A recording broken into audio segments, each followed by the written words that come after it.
you go to Guyana, the capex to reserve is 617%. 617%. If you go to Brazil, it's 115%.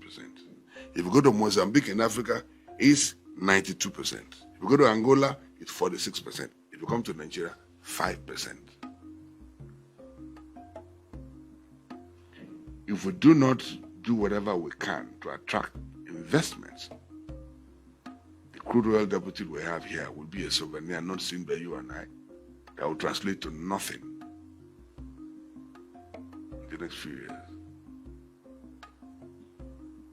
And so my responsibility is to ensure that we do whatever we can, resolve whatever problems we have in the industry, so that we can attract sufficient investment to change the narrative. Anywhere you go to, when they talk about investable climate, people go to Google, people go to different specific, sites, and they say, okay, they ask me questions. How come you have only 5% in the last 5 years? If we resolve the issues around OML 245, it will attract investment between $5 to $10 billion. It will change the story.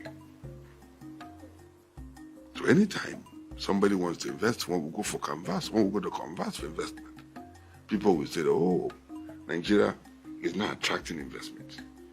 This is psychology. Anywhere I go to, people ask me questions. How come you have only 5%? You are the lowest in the world. And my answer is that, look, we have the best opportunities. We have problems. PIA took longer than we expected to be passed. Our regulatory framework wasn't certain, and so people had to make investment decisions before it was passed. Now, as a new government, we have a stable regulatory system. We have the best of fiscals that will be competitive. But you speak all the grammar, they still have to, consider, what their contemporaries are doing in their own jurisdiction. And so when they say I mounted pressure, I didn't mount pressure on anybody, but it is important that we resolve the problems. What is the problem among the parties about OML 245? We took, you and I,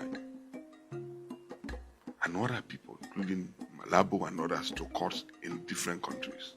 Like I said earlier, in Canada, in Milan, in the UK, in Switzerland, we lost all because there's no evidence to prove any case of corruption. And this block has been like that for the past 28 years. All of us, I'm sure, graduated before we're 28. So how can you have one block that could actually change the life of Nigerians? A very prolific block. That has been tied down for 28 years. What are the issues? Even if we continue with all the cases, the ones you had no evidence. And so you lost all. And all these things happened within the last administration. And even if you guys get hold of, the book written by Malabu, he himself said we were wrong. The idea of taking these things to different courts was wrong, but there's no evidence. Even the ones here, no evidence. So what we're trying to do is to see how we can discuss, resolve all the issues, so that all matters could be resolved, so that we can get the investment in Nigeria.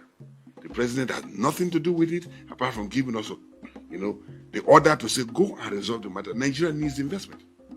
And that's the work of the president. That's the work he has given to us to do. And we have to do it. No matter the blackmail, I will know where it is coming from. No matter anybody, who wants to blackmail us, will not stop us from doing what is best for our country. This is the time for the investment to come.